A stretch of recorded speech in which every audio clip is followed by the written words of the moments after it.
Assalamualaikum warahmatullahi wabarakatuh. Jumpa lagi di channel Global Eksakta, tempat nyaman belajar sains dan matematika. Adik-adik, kali ini saya akan mengajak adik-adik untuk mempelajari tentang momen gaya bagian yang kedua. Di bagian pertama kita sudah mempelajari tentang pengertian momen gaya dan beberapa contoh soal momen gaya. Kali ini kita fokus ke bagian jika pada suatu soal itu terdapat vektor gaya yang miring atau memiliki sudut terhadap sumbu horizontal. Oke, seandainya vektor gayanya memiliki sudut terhadap sumbu horizontal seperti ini, ya, ini sudut alfanya, maka vektor ini harus kita uraikan sehingga membentuk siku-siku atau tegak lurus ya terhadap vektor gaya yang aslinya, yaitu seperti ini kita uraikan. Oke, jadi dia sudah tegak lurus terhadap vektor gayanya. Oke, kemudian hasil uraian ini yang dekat dengan sudut atau yang membentuk sudut dengan vektor gaya yang aslinya, ini nilainya misalkan ini F cos alpha. Oke, yang membentuk sudut atau yang dekat dengan sudut terhadap vektor aslinya itu cos. Sedangkan yang satunya lagi itu sin. F sin alfa ya, itu cara mengingatnya ya. Nanti adik-adik akan kesulitan di bagian menentukan sin dan cos ini ya. Oke, seandainya vektor gayanya seperti ini, anak panahnya ke atas, ini karena vektor gaya anak panahnya ke bawah, jadi dia menuju seperti ini. Kalau seperti ini berarti uraiannya ke kanan dan ke atas ya, sehingga membentuk siku ya. Oke, ini F, kalau ini alfanya berarti ini F cos alfa, ini F sin alfa. Oke adik-adik, seandainya seperti ini ya, kiri atas, maka uraian vektor gayanya ke kiri dan ke atas ya. Oke, misalkan alfanya yang ini yang diketahui di soal, maka yang cos adalah yang ini. Tidak mesti yang tegak itu atau vertikal itu yang sin ya. Seandainya alfanya di sini, berarti yang dekat dengan sudut atau yang membentuk sudut dengan vektor aslinya itu cos. Sedangkan yang satu lagi sin. Jadi adik-adik harus perhatikan nanti sudutnya di mana ya. Yang dekat dengan sudut atau yang membentuk sudut dengan vektor aslinya itu cos. Oke, kalau seandainya ke bawah kiri ya, seperti ini, maka uraiannya ke bawah dan ke sini ya. Oke, boleh juga kita buat seperti ini. Dari sini uraiannya. Nah, seperti ini. Terus kalau seandainya cos sudutnya yang ini, berarti ini cos. Ini sin.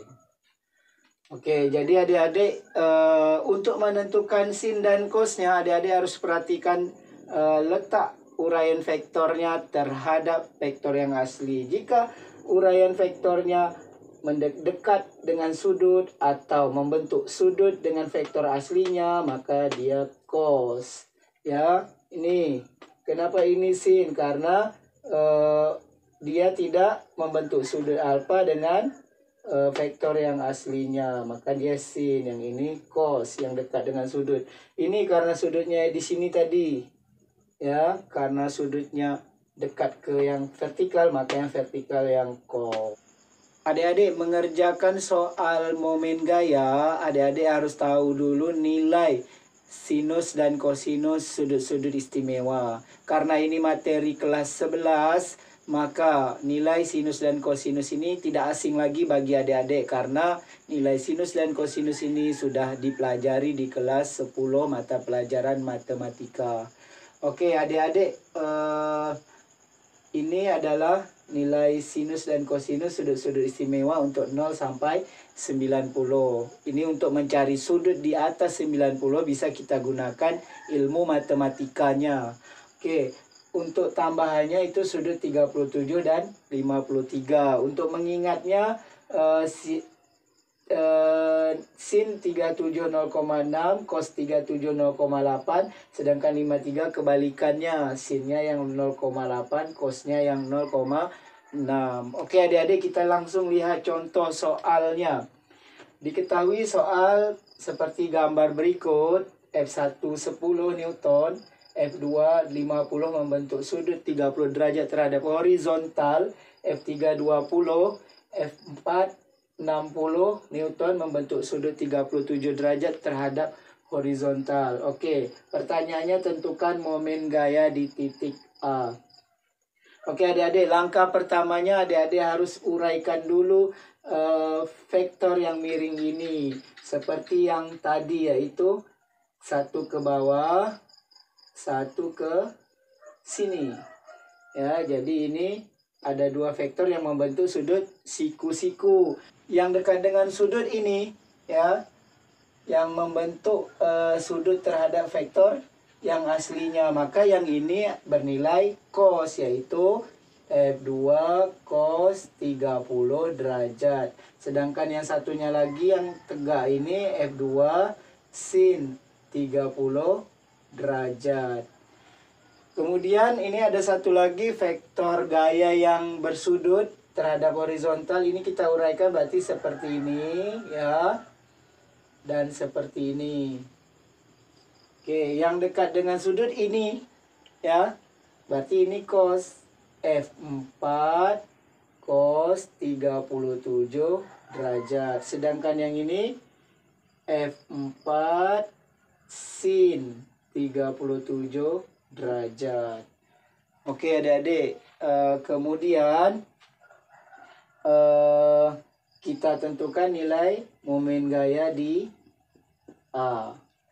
Karena di A, maka F1 tak memiliki jarak atau tak memiliki lengan gaya terhadap titik A. Maka F1 bisa kita abaikan. Kalau kita mau kerjakan sama saja, F1 dikali 0, jaraknya tetap 0. Maka kita abaikan saja.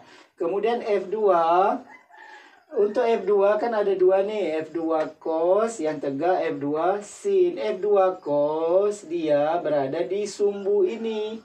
Maka dia juga tak memiliki jarak, ya, di dalam sumbu horizontal ini. Tak memiliki jarak terhadap titik A. Sehingga F2 cos ini kita abaikan juga. Yang kita kerjakan F2 sin, ya.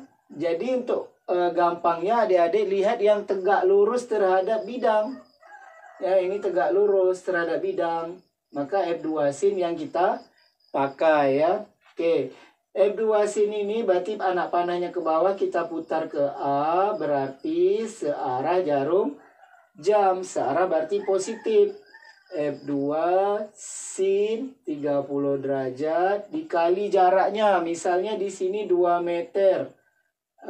Di sini 2 meter, 4 meter, di sini 4 meter juga, ya. Berarti F2 sin kita kalikan dengan jaraknya 2 meter. Oke, habis F2 kita lanjut F3. F3 kita putar ke A, anak panahnya ke atas, berarti berlawanan arah jarum jam. Maka negatif F3 dikali jaraknya dari sini ke A, karena mintanya di A. 4 tambah 2, 6.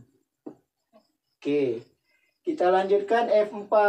F4 cos itu juga berada di sumbu sini. Ya, jadi kita abaikan, ya. Jadi yang horizontal atau tidak tegak lurus terhadap bidang itu kita abaikan, seperti F4 cos dan F2 cos. Kemudian F4 sin 37 derajat ini kita putar ke titik A. Berarti searah jarum jam positif.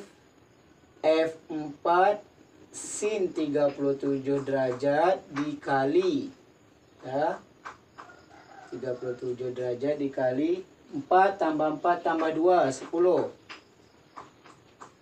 Oke. Kita lanjutkan. Ini tinggal matematisnya kita masukkan. F2-nya 50 kali sin 30 ini setengah kali 2. F3-nya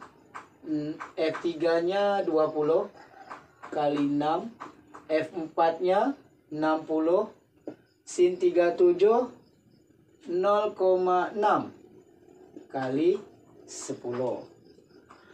Oke adik-adik, ini kita selesaikan. Ini bisa dibagi 2 bagi 2. Ini tinggal 50. 20 kali 6 120 tambah 0,6 ini kita kalikan 10 dulu, hasilnya 6.